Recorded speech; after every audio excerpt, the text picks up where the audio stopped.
Hey, listeners, here we are. Episode 68. 68. Season 2, episode 38. Wow, you must be gifted. Well done.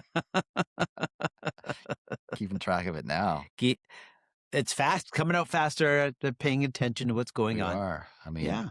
we will have an amazing celebration when we hit episode 100. I think that's going to be quite the moment.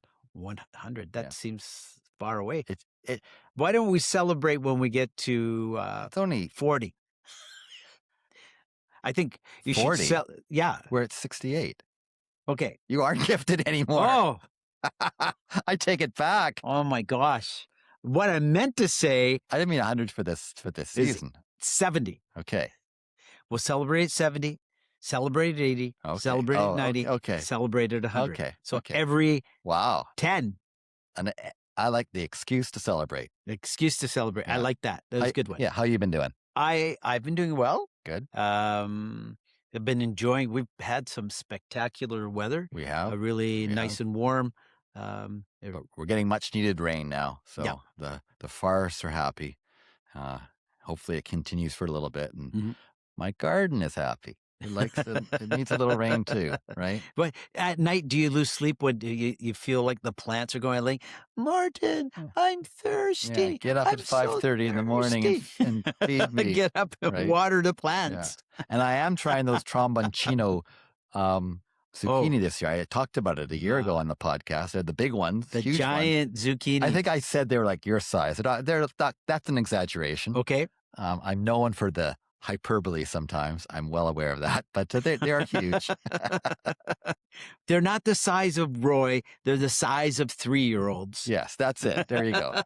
And see, and that's still pretty, to see a vegetable that big, it's kind of intimidating. It is. It could be a weapon. It could. See, and that's when we do our podcast. I think I kind of have my way of approaching it and you have your way. Yes. And yes. They're not the same. They're not the same, right? And I think that's why we work so well. Mm-hmm. I when I would think back about sort of the intelligence I would have at some things, I think I was always very good at art. Mm-hmm. And I felt that when it came to outdoorsy things, that was my niche. That was the thing that I really enjoyed. Ranger Roy. Yeah. But then, especially since we've been working together, I see your gifts and your talent, especially in the area of writing. Yeah, and I think listeners may be surprised because I think we've developed a chemistry, but we come from different angles when we put these podcast episodes together. And in some ways, I feel like we look at the podcast and we kind of see our different learning styles and we differentiate the podcast episode, right? Yes. In terms of our needs. That's right. Yes. Something we tried in the classroom, and sometimes it works, sometimes it doesn't. Yes. But it's not something that certainly happened when I was young. For example, if you think I mentioned gifted earlier, when you were young, did they have gifted programs? They didn't have a gifted program. They had the smart kids and the dumb kids. That was it, right? You're at the front of the room. You're at the back of the room. Put the dunce cap on, sit in the corner. Yeah. So we do understand that intelligence has many different components. Yes, it does. Right? And I know that before, if they were to do, to assess, to see someone's intelligence, they would use, IQ test. Mm-hmm. And that in itself is biased. Yeah.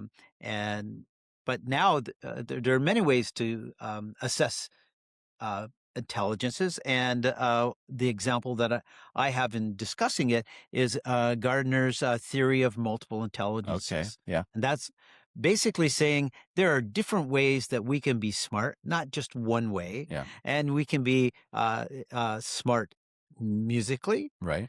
We can be smart kinesthetically through movement. We can be smart interpersonally, so we can be people smart. We can be linguistically smart, so just smart on words. Okay. I think you're smart on words. Yeah. Mathematical. Yeah. That's another form of logistic smart. Okay. Or so not logistic, sorry, logic smart. Okay. Uh, Absolutely. and Yeah. then naturalist. So nature smart. I like that one. I think Yeah. that Yeah. connects with me. Yeah. If Uh, I could, I mean, I guess gardening could fit into that for me, Gardening right? could fit Definitely. into Yeah. there. Yeah. Intra-social smart, so Hmm. self-smart. Hmm. And you can be visually smart, Hmm. so picture smart, art smart. And I did say music, and I can imagine right now for music, you're going like, Oh, oh, Beatles smart, right? Star Wars smart. where does Star Where does Wars that fit fit in? in Come there? on. It's got to be a category for Star Wars smart. Star Wars Right? smart. Yeah, I There's don't a new know. Star Wars movie coming out. You know that? Yes, I know. Yeah. And The and and Mandalorian and the little guy, And little Yoda. yeah, and in fact, I would love to see that. No one in my family is even Oh, remotely interested, and the first person I thought of to go to the movie with me was you. there you go. Yeah, There you go. And but when we do episodes and we're not in the box, mhm. you can always see the Star Wars poster behind me, right? Yeah, Yes, yeah. So yes, definitely yes, that or the Beatles. So thank you. We need to go see that. I think we do. Yes. But right now, I think we need to develop this idea further of gifted learners or Hmm. high achievement learners. Yes. And we have the North Van experience. Hmm. We have the gifted program. Most grade 3 students get a test to see if they fall into that. I mean, it's Right. always That's correct. a 1 to 3% of the population that they claim Hmm. is gifted. But it's a complex issue, right? Because at one time in North Van, we actually had every school had a point time of gifted Yes. teacher, right? And in fact, there were different approaches. We, as you know, we have our students um, are in the gifted program. They have an IEP, Hmm. so there's an individualized education plan for those students. They would have zone conferences or zone meetings Hmm. for gifted students, and Hmm. I know a lot about that because I was actually one of the zone leaders in our district. So my passion is science, Yeah. and so we did a number of things in the zones meetings on science. Yeah. And then so there's the zone meetings in science, so that there are opportunities for our gifted students to work with other gifted students. And then there's also the approaches that teachers take in the classroom. Yeah. And because we have the North Van experience and we've been talking about high achievement learners and gifted learners, I wouldn't mind going out of province and even out of country, Wow. right? And I would like to talk to Dr. Alicia Schroeder-Schock, Okay. who is an educator in North Dakota. Okay. So I have been once to North Dakota. I Okay. drove down through Winnipeg, down in North Dakota, South I've Dakota. never been, but my only point of reference is the movie Fargo.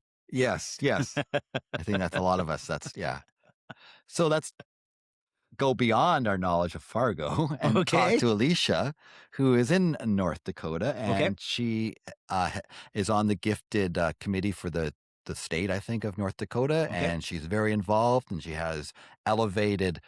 Elementary Elevated on her website, where she Hmm. really gives advice and ideas, and you can sign up and learn more about that as well. And we'll certainly link that to our website, Yes. stuntbrothers.ca at the end. But let's go on a field trip to To North North Dakota. Dakota. There we go. Woo! It's the farthest one so far. It is. It Well, is. we went to Toronto, Ontario, so Mm, a little yeah. further either way. But Okay. I guess so. I don't know.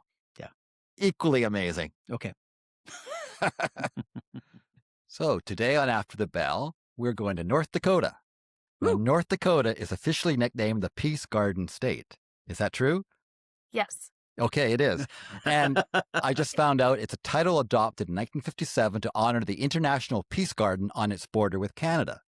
So, very appropriate today that these two Canadians are welcoming our American guest, Dr. Alicia Schroeder-Schock, to our podcast. So, Alicia, welcome to After the Bell. Thank you.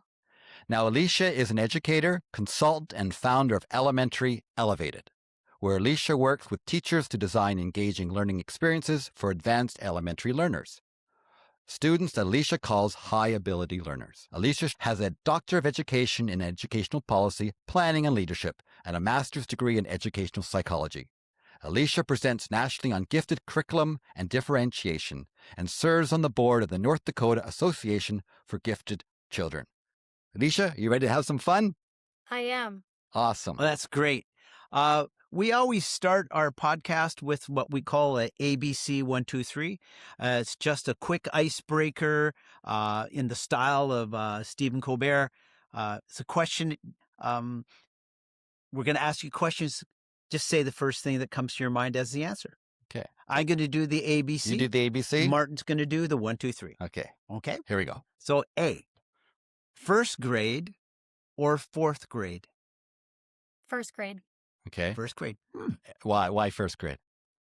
I enjoy primary students' energy. Yeah. Okay. My Nice. wife teaches kindergarten grade 1 and she loves that over any grade. Yeah. Nice. B, North Dakota or South Dakota? North Dakota. Okay. Is there a big difference? I've lived in North Dakota my whole life. Okay. There are some differences. I don't know. Maybe other people would notice more, but I obviously prefer North Dakota. Yeah. I've been to both. I actually like North Dakota. I've been to Oh. Yeah. I drove down from Winnipeg straight through North Dakota and South Dakota. Yeah. Fantastic. C, learner, educator, or mom? Mom. Okay. Mom. Neat. Well, yeah, I would choose dad. I would choose dad for, yeah. Of all the things, when you think about it in life, right? What really matters the most? The most Yes. important things. Yes, Okay. family. 1, 2, 3. Do you have a favorite book as a child that you had when you read in school that stands out in your memory? Little House on the Prairie. Okay. Okay. What was it about it that you enjoyed? I always pictured myself living on a prairie when I grew up. I read the whole series multiple times, and then I found out that the series expanded into Laura's daughter and Laura's great-grandma who lived in Scotland, and so I was invested in the whole thing. You were in for your entire childhood, right? Yes, I was. And speaking of your childhood, do you have a favorite teacher from your own childhood that you can think of who stands out? It depends on the grade level. You know, in elementary school, my kindergarten teacher, Mrs. Bischoff, she stands out because she sparked my love of learning. And then when I was in high school, my math teacher, Randy Holzcam, he stood out just as really caring about his students. And I just loved every math class I took with him. Wonderful. And number 3, if you had one piece of music that you could listen to for the rest of your life, only one, you're on a deserted island, you don't have to play it over and over again till you're sick of it. But is there one piece that you would choose? Yes, Britney Spears, Oops, I Did It Again. Oh, fantastic. There you go. Fantastic. Yeah. Thank you. Yeah. So I'd like to start off with asking you a question. Could you give us a little bit of background about yourself and how you became focused on gifted and high ability learners? Sure. So I went to school in West Fargo Public Schools my whole life, and I was part of the gifted program throughout elementary school. And then but I always knew that I wanted to be a teacher, always. And so as soon as I entered kindergarten, I wanted to be a kindergarten teacher. Moving into first grade, I wanted to be a first grade teacher. I just knew that, but then by the time I got to middle school, I stuck with elementary. I just knew I wanted to be with that age of students. And then when I was student teaching, I actually came in contact with one of my primary gifted educators, and she said, you know, Alicia, if you're really interested in gifted ed, you should get your master's in gifted ed out at the University of Connecticut because they are well known for their gifted ed program. And so then after 3 years of teaching, I realized, you know, I really do want to know more about gifted education because you don't get much of that in your undergrad.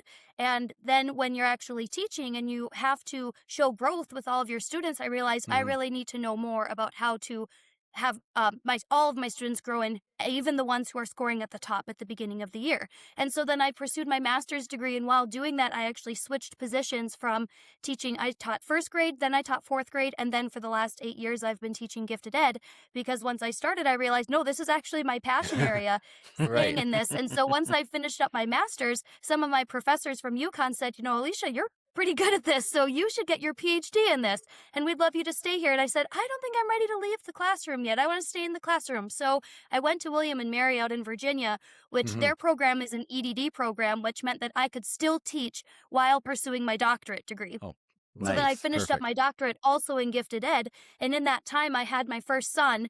I have 2 sons. I have a 2.5-year-old and a 1-year-old. Wow. And my son was born while I was working on my dissertation. And I realized I think I need to go down to part-time teaching because I wanted to start transitioning into teaching students to teaching teachers, but I want to teach teachers about differentiation and gifted ed. So even though I'm staying in the gifted ed realm, it's moving into other possibilities of doing professional Right. development in the area Mhm. that I felt I needed more professional development in.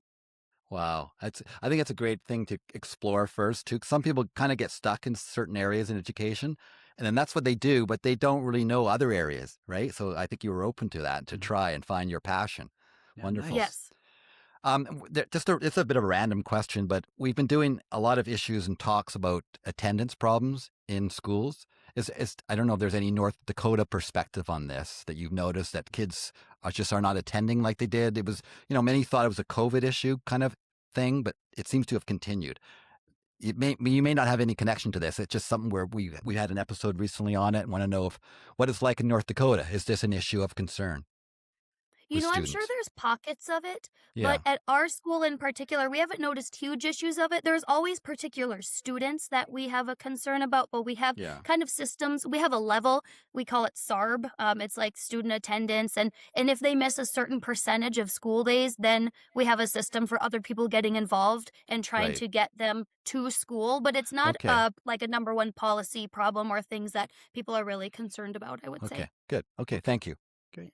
So, could you explain what the identification process looks like for gifted learners in North Dakota? Well, because there's not a national mandate or identification kind of definition, then North Dakota doesn't really follow suit with that either. So we don't Mm. have a mandate to service gifted students or even to have a mandated identification process. So Oh, each okay. school Wow. district is on their own for deciding, are we going to identify them and are we going to have services? And so really there's less than 5 districts across the entire state that even offer gifted education services, and those services vary widely, where some districts only serve third through fifth graders. In the district that I'm in, we start in kindergarten, but that's more informal. We base it off of what we're seeing in the classroom. And then by the end of second grade, we screen every second grader and we check and see what their score is using, it's called the COGAT, the Cognitive Abilities Test. We screen that, see where they're scoring, and then give additional assessments. And then by third grade, then we say, okay, you're formally in the program. We've looked at your scores. We look at your classroom performance, and then we see if they're in the program. And what grade did they do that test? Did you say grade? At the end Great. of second grade, and then we see Yeah. them Second third, grade. fourth, and fifth grade. Now, there might be situations where sometimes they score really high on that assessment, but then their classroom performance doesn't match up, or we try them in the gifted ed program and it's not for Yeah. them. And so kids can ebb and flow in and out of the program depending on Mm. if it's meeting their needs Okay. or Mhm. not. Because Roy, right in BC, we tend to there's a test in grade 3. Testing is usually done in grade 3. If a student has a particularly high score, then teachers in BC put together an IEP, an individualized education plan. It becomes a ministry document to follow. Yeah. It Now and some of our yeah. districts Sorry. have our district doesn't have an IEP, but in our neighboring district in Fargo, once they're identified, then they call it Yeah. an ILP, an individualized learning Okay. plan, and they're put on a formalized program as well. But not Yeah. every like I said, not every district does it. It's just Wow. dependent on what that district chooses to Okay. do. Yeah, and then those students in BC have an option. They can go to the gifted program. It's just once a week. There used to be at one time when we started teaching, every school had a point time for gifted in the 90s. And there was a teacher with probably 2 or 3 days a week that had time to work with those students, which was considered was it 1% of the population? It was always like kind of a very narrow definition. I think that was the problem too. Mhm. But you use a bit further beyond gifted. You use the term high ability learners, right? And rather than gifted. Why do you kind of gravitate towards that? Yeah, that's what I prefer. I just think it has a lot less baggage attached to it. Because Yeah. sometimes if you hear the word gifted, then you go, oh, I'm only working with the top 3% or the top 1%, or Yeah. Yeah. they need to consistently be above the 97th percentile or the 99th percentile. And it's so minuscule on who they're even considering for the program. And that's why a lot of programs get flack because they're seen as this elitist program that it's super hard to even get into. And so Yeah. I just like to say that they're advanced or they're high ability, just so that teachers know I'm just looking for students who are either catching on quickly to content or Mhm. already come in knowing a lot of the content or, show really high test scores consistently and likely need more. I like that because I have found sometimes the term gifted in parents and students can create a bit of a snobby appeal. You know what I mean? Like I've had students, well, I'm gifted. I don't have to I'm do this, gifted. right? And parents also, my child's gifted, and they walk around expecting the world, but there's a lot more to it than that, Mhm. right? And it doesn't make you dive deep into what that child needs. Yes, Okay. exactly. And there are some, gifted educators and I know that I said that I was part of a gifted program growing up, but I don't see that as like a huge part of my identity. Like, oh yes, I was gifted. It was just Hmm. like, okay, well, I Hmm. needed more than what the classroom was providing. And there's a big debate in even the gifted ed world on should we be using the term or not. And I'm less concerned about if a child should be labeled or not versus what services should we be providing students who show that they need additional Right. instruction that Okay. Okay. advances them. What are some of the common misconceptions about students who are gifted or are high ability learners? I would say there's a few. Number one is that we assume that they should be just high in everything, high executive functioning, Hmm. high in math and in reading and in writing, and that they should just be getting high scores all around. And that's not true. We also can assume that, if you're gifted, that means you maybe are a teacher's pet or you're always on good behavior. And then because then they'll say, oh, but they're gifted. Why are they causing problems in the classroom? It's like, okay, well, there's something else going on there. Sometimes we assume that just because they're gifted that we could just set them off independently and that they can just complete Mhm. individualized work all the time without guidance. And then I would say something else is that we assume that they enjoy teaching other kids, where we put them in the teacher role because since Yeah. they know more, they must enjoy teaching other students what they know. And then I Yeah. would say the biggest misconception is that the students will just be fine if we just leave them. They'll be fine. I only need to meet with them once a week because they're already high. They'll be fine. Their scores will be fine. Don't you think they often misunderstand gifted as being, they do really well in their marks. They think this is what a gifted student is. They're very organized. They're that kind of student that can be independent, where gifted tends to be someone they think outside the box, right? They think differently, which means Mhm. they often come with other things too, that maybe other learning needs that need support as well. Do you find that gifted kids often have those other learning needs that we forget about? Yes, they often need help with specifically organization and Hmm. and Hmm. they need help with knowing how to show their work because Yeah. many times they're like, "Well, I just know the answer." But then the problem comes where when they're shown a problem where they don't know how to solve it, they have no problem solving skills because they're just used to doing it in their head and not needing to show their work, so they're not understanding their process of how they're solving problems. Yeah. I mean, you think of the gifted people in history like Einstein, right? They were gifted. They didn't do so well in school, did they? Right? Because they thought differently, but they didn't fit into that box that sometimes we think they should go. So I agree. What are some of the challenges that classroom teachers face in trying to support gifted learners in the classroom?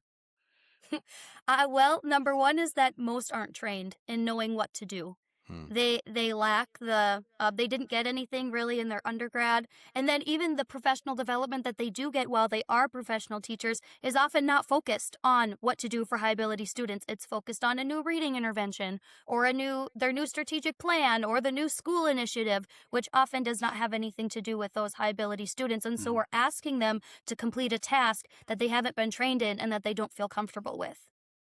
And within that, so you're a teacher in the classroom, you've got diverse needs.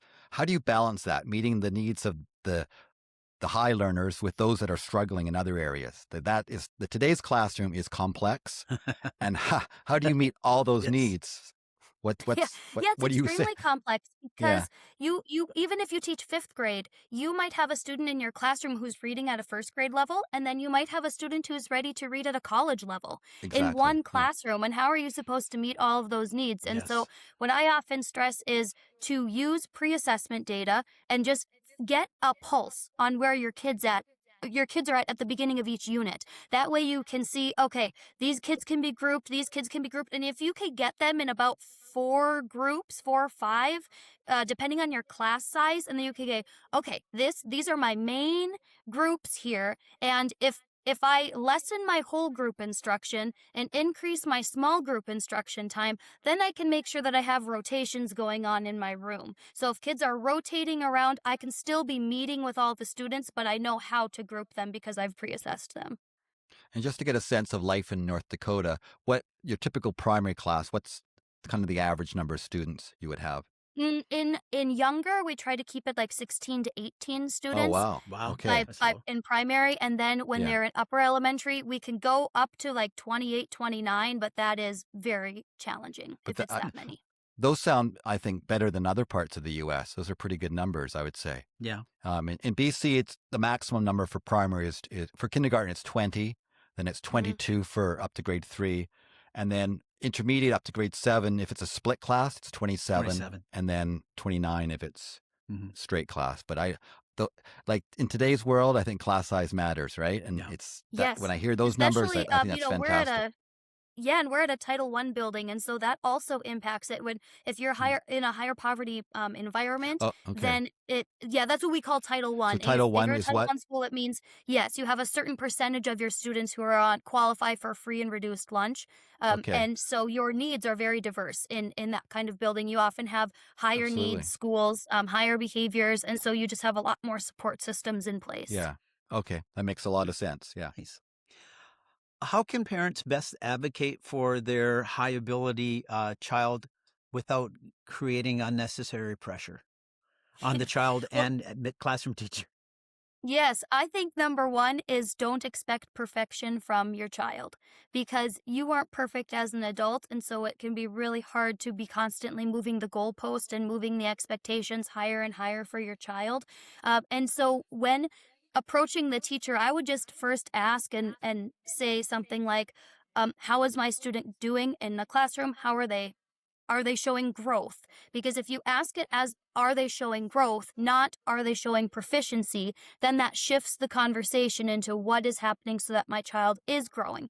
And if they're unsure, you could even ask the administrator and say, what supports do you have in place for students who are showing high abilities? And if they use a broad term like, well, the classroom teachers differentiate, I would ask further questions and say, well, how are they differentiating? Because the term differentiation is thrown around, but like we've said earlier, just because you can say the word doesn't mean you necessarily know Absolutely. how to do Yes. it. Right. Yeah. Do you find a lot of gifted students tend to be underachievers when they don't feel their supports are being met? Like they realize the classroom is just too structured and too focused and too for the middle, that if you don't recognize their needs, they just kind of put their hands up and don't present to themselves or present to you as the teacher all they can actually do. Mhm. Yeah, and sometimes it's hidden underachievement where you don't actually know that they're underachieving because the task you're giving them doesn't have a high enough ceiling. And so Yeah. they aren't even able to show you or have the opportunity to show you how high they are or what they're capable of or what their thinking level actually is. So let's dive into that. So elevating standards, you use that. What do you mean by that? Yeah, so I thought of elevating standards as my kind of my main baseline of what I teach when I work with teachers because standards are something that all teachers use regardless of your grade level, regardless of your subject area, you have standards that you're expected to meet. And so Mhm. I thought, okay, how can I create something that's feasible for all teachers regardless of what they teach? And so they start with their standard, and then the next thing that they do is split their standard into nouns and verbs because that helps them really simplify what the standard is asking. So I'm going to read a standard out loud, and it says Mhm. compare and contrast the adventures and experiences of characters in stories during or after a shared or text listening experience. That is so long. I call that Mhm. word salad Yeah. because when you are Yeah. reading that standard, you're like, what am I even reading here? And that's like a Education's filled first with it, grade right? standard. Yeah. Yeah. Yes. Yeah. So you're reading this first grade standard, you're expected to teach that. So if I simplify it into what are the verbs and what are the nouns, I can say the verb is compare and contrast. And the nouns, the main nouns are adventures, experiences, and characters. So then I can simplify that and say, all right, the first grade expectation is that they can compare and contrast plot and they can compare and contrast characters. Now I've simplified it. And I go, this is what my first graders are expected to do. Now my next question is, how can I add additional thinking to that? So then I can choose what I want that additional thinking to be. Maybe I want them to find patterns between plot and characters.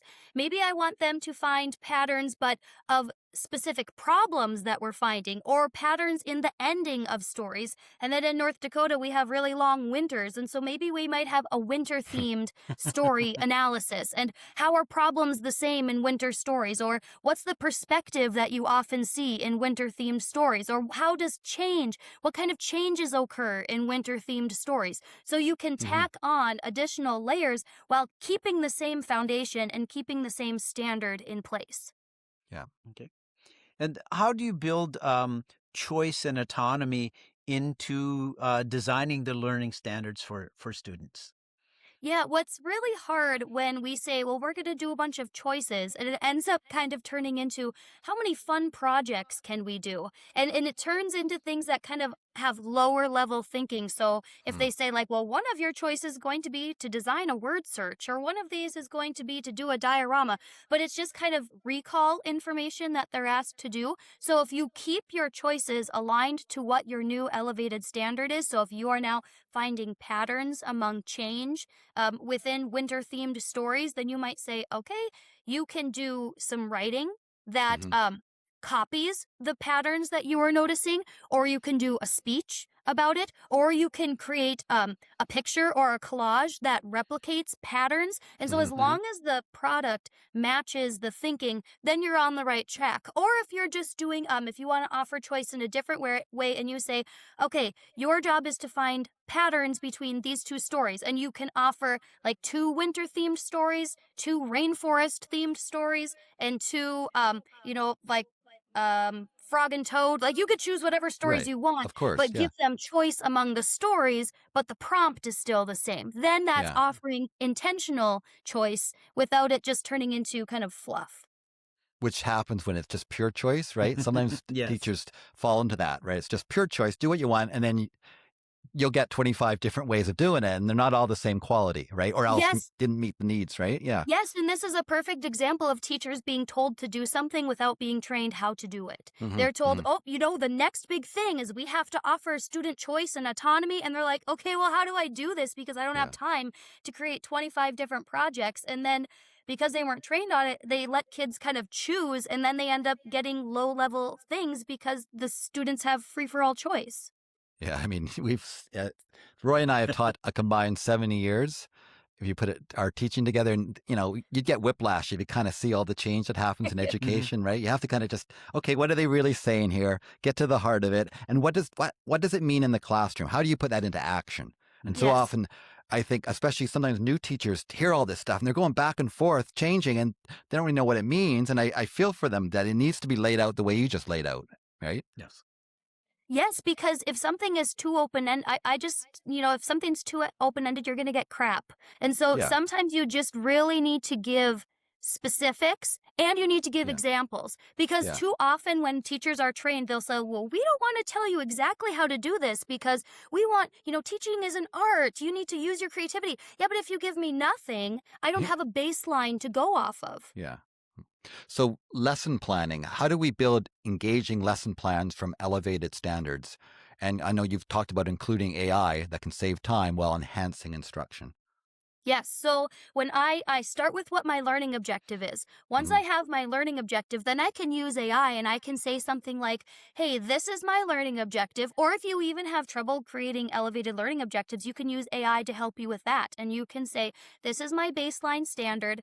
And I would like to add a thinking lens of perspective onto this. Give me a new learning objective that applies perspective. And you can just ask it to do something like that. Or I can say, here's my learning objective. Here are my standards. Create a 30-minute lesson plan that ties into this. And I like to include specifics into my lesson plan. Like, I would say, I want you to specify my objective, my thinking focus, a specific activity that kids could use, include an assessment that I can use. And sometimes your activity is your assessment. So you don't need to create something else entirely. You just see what the students end up with, and that's your informal assessment. And then you can also incorporate some kind of reflection question at the end. And if you add in those pieces to AI, then it gives it a strong baseline to start with, and then it can give you a good output for what your Okay. lesson plan could look like. Yeah. So, are there any areas of AI that you see um, that you're concerned about in using AI as a teacher or in developing learning plans? As a teacher, I use it all the time, Hmm. specifically because I'm the only gifted educator in my school. And so I don't have other people to collaborate with. I don't have a team. Even though there are other gifted educators in my district, there are some districts where there's one gifted educator for the entire district. And so they don't have a collaborative partner. And so I use AI as my collaborative partner. And I use it for a lot of different things. Now, I don't have my students use it. Sometimes if they're looking up information, they'll see like the AI overview on Google, which is also fine because that's a synthesis of information. And then we Hmm. can look and see where the sources came from and does it make sense. The only thing that I would say as a caution is you always need to proof what it's giving you. And you Yeah. need to give your own Yes. voice to what it's Yes. giving you because Absolutely. it gives great ideas, but you can also make it your own. Yeah. I think using AI as a tool as an educator is good because I mean if you put the thought into it, because it's just like having someone work for you, right? We don't all have a staff of 10, and sometimes it's nice to have a staff of 10. What I worry about is when it's get overused for students in the classroom. And I've heard of classrooms that exactly will have they'll use AI in their grade 4 class to have the students brainstorm ideas for their stories. And I think that might take away the cognitive ability of those students to come up with their own ideas, Mhm. even though those ideas might be, comic book heroes and sports stars, not as original. But I'd rather the kids go through that painful process of generating their own ideas than offloading it to AI when they're not at that point where they did all the steps to get to using it only as a tool. Right. Right, and I'm okay with that. Let's say I have them brainstorm first. I haven't done this in my classroom, but I might have them brainstorm first Hmm. and then use AI second and to give them additional ideas on Hmm. top of what they originally thought of, and then Okay. say like you would need to combine one idea with another, or you're allowed to choose two from one list and two from your Right. own. Give them some kind of parameters where they can combine ideas because there Yeah. is something to be said about using it to help you generate ideas, but it's something else entirely to have it do all of the thinking for you. Absolutely. Thanks for that. I appreciate that Yes. input. Primary learners, which is kind of your focus, can you share some practical approaches for learning stations, higher level reading comprehension, and integrating thinking skills for K to 2 gifted students? Yes, so when you're working with primary, it's easy to kind of feel a little bit afraid of what could they do because sometimes they have really high thinking, but their writing skills aren't really there yet. Yeah. And so that's totally okay if the teacher is the one doing the writing and the students are the one doing the thinking. And so Mhm. if you're asking them higher level questions, it's okay that they don't have to do writing for all of their output. You can be the one recording what it is that they are telling you.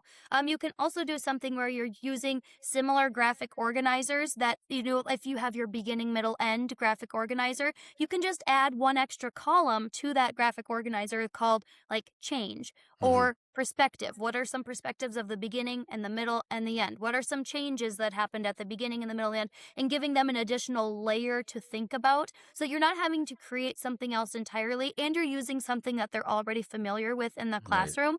I would also say, especially in younger grades, they like to do learning stations. You don't need to differentiate every single learning station. If you have one learning station is read to self or reading on your own, you can keep that and they could read on their own. And then you differentiate when they're working with you at your table. I also like to tell my young students that I don't actually I tell all my students that I don't care about their spelling, not because I don't think knowing how to spell isn't important, but Mhm. too many times their obsession with everything being spelled correctly is getting in the way of their output. They're so Right. worried Okay. about the spelling of the word that they're worried about they're changing the words that they would write because they want everything to be spelled perfectly. Mhm. Alicia, are you familiar with something called Story Workshop? I am not. My wife does it in kindergarten. She's done it in grade 1. I think it's before even writing the story. They get models. They create it, and then they have to say it out loud, and then they learn to write it down. And I think it just allows the process of the ideas to come out and Mhm. to brainstorm in a way that is physically, concrete. And I think Mhm. that's something she raves Yes. about. So I hear it from her all the Oh, time. wow. Yeah. Yes, Yeah. that's great Nice. to say it before you write it. Yes, Yeah. that's an excellent tactic. And Mhm. something else that this is a very old curriculum. It's not necessarily it's a thinking skills curriculum. It's called Mhm. PETS, Primary Education Thinking Skills, and it's a widely used program in the United States for sure. And Mhm. takes you through a kindergarten book. The kindergarten book is not very robust, but then starting in the first grade book, it introduces these different animals that are characters that have different thinking styles. So you have Dudley the detective. He's really good at using convergent thinking and solving based on logic. And then you have Sybil the scientist, who's really good at convergent thinking too, but she likes to analyze and find patterns. And then you have Jordan the judge. He's good at evaluative thinking. He's an owl, and he's good at Of course. using yeah.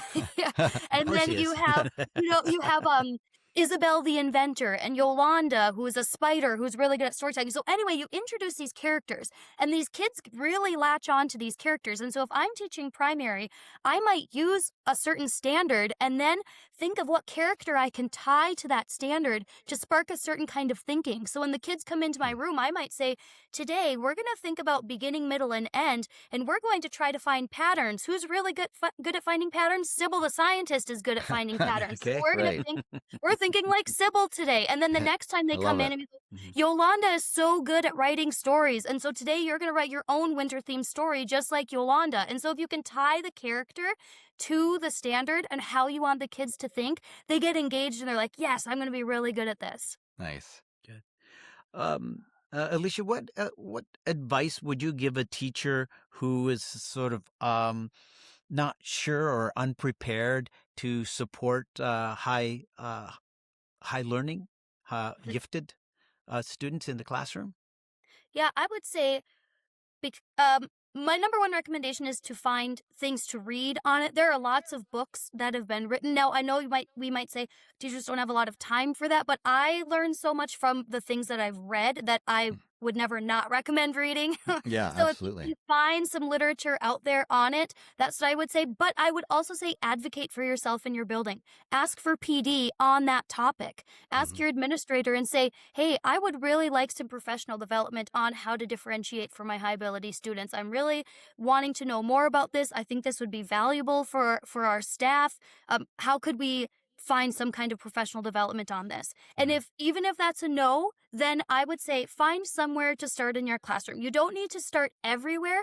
Pick the subject area that you feel most passionate about. So if you really like writing instruction, figure out ways to do it with writing instruction. How can you make something more open-ended in the writing experience? Or with math. Maybe you want to start differentiating in math first and using pre-assessments in math. Maybe you're not using any pre-assessments. You go, okay, well, if anything, I'm just going to pre-assess in math this year. That way I can get really used to at least the process of pre-assessing, and give yourself grace that you don't need to do everything all at once, but find the area that you feel most comfortable with. I really like when I looked at your website where you talked about math, and one of the things was to give the hard questions first, right? Yes. Start with those first, because that's true. Start with the most difficult first, because too many times we have students who are advanced do all and more. And that's going to make a student not want to do well. Why would you want like, to, why are you right? giving me more?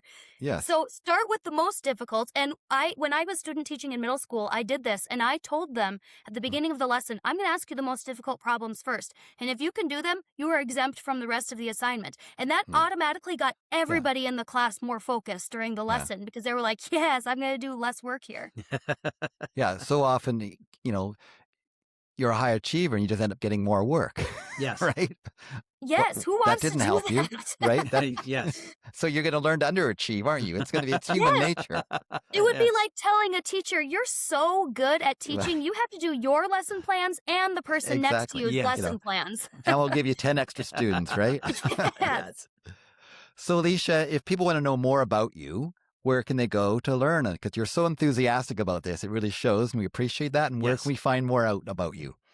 Well, you can go to elementaryelevated.com. From there, you can subscribe to content from me. Every Monday morning, I send out some kind of differentiation notes. Sometimes I use my elevated standards planning tool, and I just put different thoughts I have about different ways that you can differentiate in your classroom. And I try to vary the grade levels so that it's applicable to all audiences. And then you can also email me at elementaryelevated123@gmail.com. Thank you. And we'll put that on our website, stuntbrothers.ca, as well, so people can find you. So thank you so much for this. Yes, we really thank appreciate you taking the time to come on After the Bell. Yes, of course. Thank you. Have a great day. You too. Wow, that was a nice visit to North Dakota Yes, it was. with Alicia Schroeder-Schock, and I enjoyed that conversation very much. I'm glad we didn't have to drive, No, so it was no. fast. Yeah. And I really enjoy looking at other approaches to the way things are done. Absolutely. I have the lens of a teacher from North Vancouver, Mhm. how we work with our gifted students in the classroom and outside of the classroom. As I talked about before, we would have zone meetings for our gifted learners. Right. Alicia talked about their high ability Mhm. learners, and they don't have a document that follows that student. Yeah. Some schools have people who work with gifted Mhm. students or high ability learners, Yeah. and then some schools don't. So it's interesting that the approaches can be different, but